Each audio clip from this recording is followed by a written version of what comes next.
Araw sa inyo mga kapanalig kong Katoliko. Napaisip lang ako pagdating sa usapin ng rebulto. Sa pagsasaliksik ko o dahil sa out of curiosity, may nakita ako na may mga rebulto din pala ang Judaism. At isa sa nakita kong rebulto nila ay si Moises. At napag-alaman ko na ang Judaism pala may mga rebulto rin sila ng mga propeta.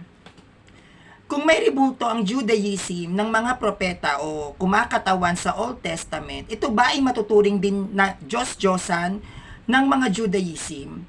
Tatandaan natin mga kapanalig na ang Christianity ay produkto ng Judaism. Ang Christianity ay mula sa Judaism sapagkat ang mga alagad at maging si Kristo ay sila ay mga Hudyo. So ano ang gusto ko at nais kong patunayan sa inyo? Kung ang produkto o pinagmula ng Christianity ay mula sa relihiyong Judaism at ang Judaism ay may mga rebulto ng mga propeta, so bakit may kailangan pang gumawa ng rebulto ng mga propeta ang Judaism? Meron bang mababasa sa Biblia na dapat pagawa ng Judaism ng mga rebulto ang mga propeta nila at propeta din natin na nasa lumang tipan? Wala. Pero bakit ba nagkaroon ng rebulto ang relihiyong Judaism ng mga propeta? Sapagkat ito ay hinango ayon sa kanilang tradisyon. Ito ay mula sa tradisyon ng mga sinauna pang Israelita.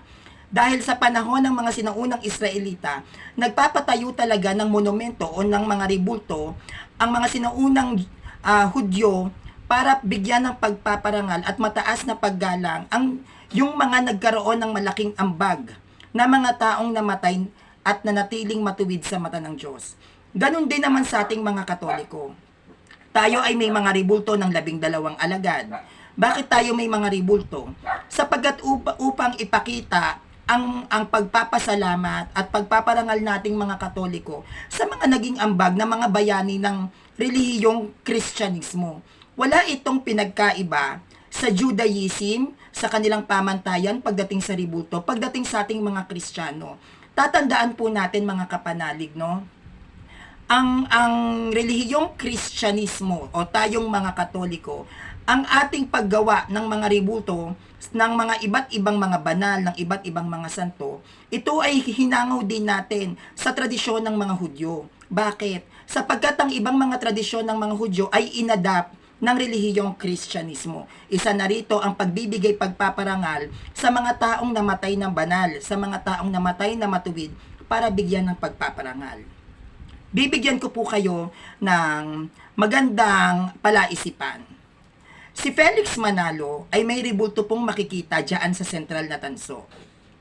At sinasabi ng mga INC na si Felix Manalo daw po ay isang anghel na nasa hula. Siya din ang ibong mandaragit. Ang tanong ko lang po sa mga iglesia ni Cristo, saan mababasa na dapat nyong paggawaan ng rebulto yung taong kinikilala ninyo na nasa hula? Meron ba tayong mababasa sa Biblia o sa banal na kasulatan na dapat nating paggawa ng rebulto yung taong ibong mandaragit? Dapat ba nating paggawa ng rebulto ang isa sa mga anghel? Dapat ba natin paggawa ng rebulto si Felix Manalo na pinaniniwalaan ninyo na siya ang magmumula sa silangan? Saan mababasa sa Biblia na dapat yung paggawa ng rebulto ang huling sugo, which is si Felix Manalo? Di ba wala? Walang mababasa. So, saan kayo kumuha ng ideya para pagawan nyo ng rebulto si Felix Manalo? Kaming mga Katoliko ay may pinagbasihan kung bakit meron kaming mga rebulto.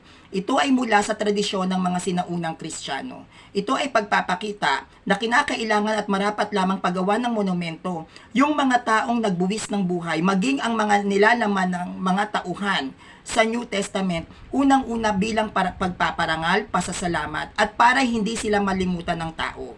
Kung ang kanilang mga larawan ay magkakalat sa buong mundo o sa buong daigdig, ang kanilang mga imahe, ang kanilang mga rebulto, sila ay patuloy at patuloy na maaalala naming mga Katoliko. Pero kayong mga INC, saan mababasa na dapat paggawaan ng rebulto ang ibong mandaragit? Saan mababasa na dapat pagawan ng rebulto ang huling sugo? Saan mababasa na dapat pagawan ng rebulto ang uod ni Jacob? Saan mababasa na dapat pagawa ng rebulto si Felix Manalo na sinasabi ninyong isa siya sa mga anghel ayon sa aklat ng Revelation? Ganon din sa iba't ibang mga protestante. May rebulto si Martin Luther. Saan mababasa sa Biblia na dapat pagawaan ng rebulto si Martin Luther na kumakatawan bilang ama ng protestante? Meron po ba tayong mababasa sa Biblia na ang isang protestante na naging ama ng pag-aakla sa simbahang katolika ay dapat pagawa ng rebulto? Kung wala pong mababasa na dapat pagawa ng rebulto ang founder ng mga sulpot na ito, ngayon, saan kayo kumuha ng batayan? Sino nagbigay sa inyo ng otoridad na dapat silang pagawa ng rebulto? Ano ang dahilan ninyo? Bakit nyo sila pinagagawa ng rebulto gayong wala naman ito sa Biblia? Ganon ang tinatanong ninyo sa aming mga Katoliko. Saan mababasa na dapat pagawa ng rebulto si Maria? Saan mababasa na dapat pagawa ng rebulto ang 12 alagad? Saan mababasa na dapat pagawa ng rebulto ang mga namatay na santo ng Catholic Church? At ibabalik ko din ito sa Judaism. Kung masasagot nyo ito, mga sulpot na Kristiyano, saan din mababasa na dapat pagawa ng rebulto si Moises, which is may rebulto si Moises dyan sa Judaism na naging produkto nito, yung naging bunga ng Judaism, ay ang relihiyong Kristiyano. So kung wala kayong mailalatag na dapat yung paggawa ng rebulto si Felix Manalo, lumalabag kayo sa kautusan. Dahil wala pong mababasa sa Biblia o sa banal na kasulatan na dapat ninyong paggawa ng rebulto si Felix Manalo bilang isang ibong mandaragit. Wala pong mababasa sa Biblia na dapat po ninyong paggawa ng rebulto si Felix Manalo bilang uod ni Jacob. Wala pong mababasa sa Biblia na dapat paggawan si Felix Manalo bilang huling sugo. No? So hindi po wala po 'yan sa banal na kasulatan at kayo na rin po ang nagsasabi, huwag dadagdagan ni babawasan ng nasusulat.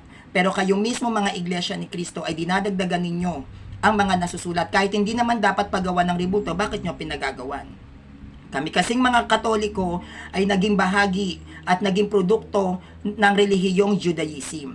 At ilan sa mga naging tradisyon ng mga sinaunang Hudyo, no, yun ang aming na-adapt. Kaya yung pagkakaroon po ng rebulto o pagpaparangal sa mga naging banal na yumao ay hango po ito sa tradisyon ng Judaism. Like what I've said,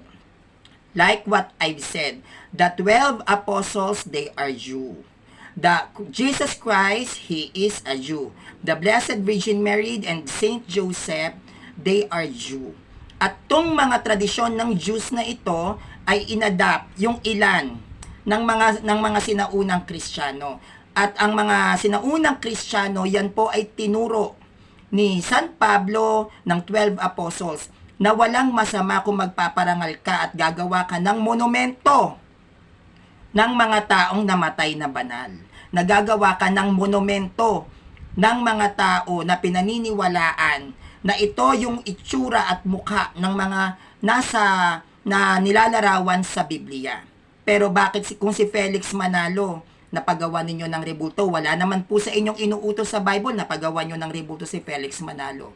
Ang point dito, hindi yung para sambahin Hindi yung sasabihin ninyo sa akin na bakit San Rio sinasamba ba namin yung rebulto ni Felix Manalo? Hindi yun Nasa usaping espiritual tayo. Ang sabi ninyo si Felix Manalo ay huling sugo, siya yung anghel, siya yung ibong mandaragit. The question is, saan mababasa na dapat mong pagawa ng rebulto ang isang tao na nasa hula sa Biblia? Saan mababasa? At pwede din ninyo questionin ang Judaism na mas nauna pa sa inyo, nauna pa yan sa Christianity, na saan din mababasa na dapat gumawa sila ng rebulto ni Moises. Diyan makikita at diyan natin mapapatunayan na hindi lahat ay makikita sa Biblia. Hindi lahat ay mababasa sa Biblia. May mga tradisyon ang Judaism na hindi naisulat sa Old Testament. May mga tradisyon kaming mga Katoliko na hindi buong naisulat sa New Testament. At ang mga ito ay makikita sa mga standard references ng Catholic Church kung saan nagmula, bakit may ganito at bakit may ganyan.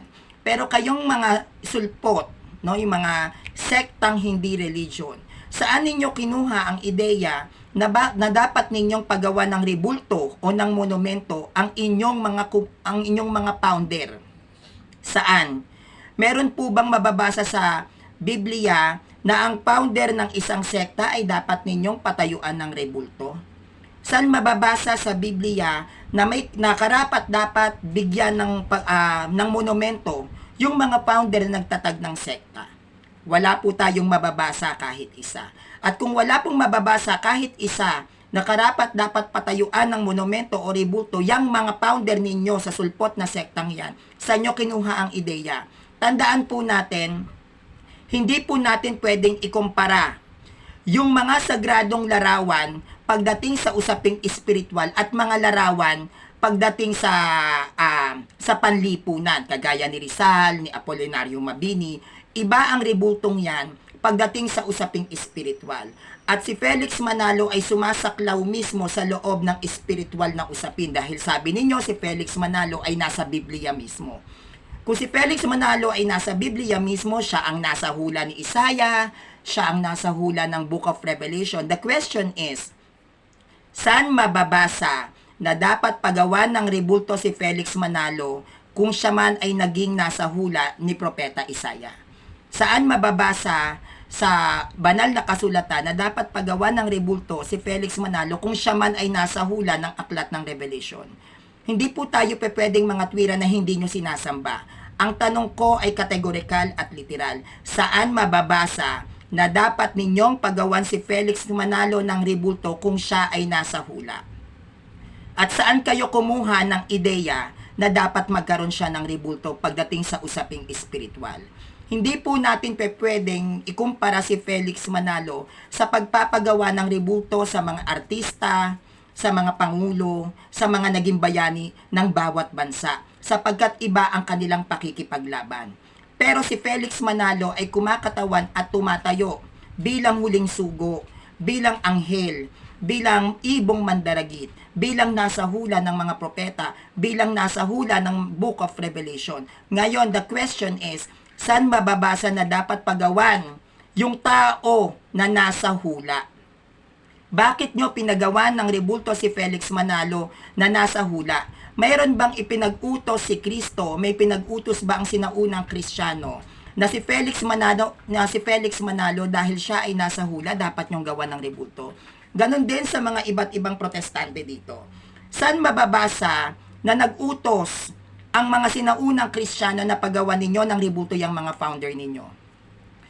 Saan mababasa na ipinag-utos ni Kristo na pagawan nyo ng rebulto ang mga founder ninyo? At ang isasagot nyo sa akin, pinararangalan ninyo. So kung pinararangalan ninyo ang rebulto ng mga founder ninyo na namatay na hindi banal, bakit wala din kayong pagpaparangal sa mga sinaunang Kristiyano? Hindi ba't mas nararapat na parangalan ninyo ang mga sinaunang Kristiyanong naging banal at namatay na banal? Ang sinasabi ninyo ay pagpapakita ng pagpapasalamat sa inyong founder dahil nagsulputan ng inyong sekta. Kung yung mga founder ninyo na nagtatag ng sekta ninyo ay pinasasalamatan ninyo at pinagawa ninyo ng rebulto, bakit hindi nyo pinagagawa ng rebulto ang mga sinaunang Kristiyano gayong pwede nyo naman silang hindi sambahin?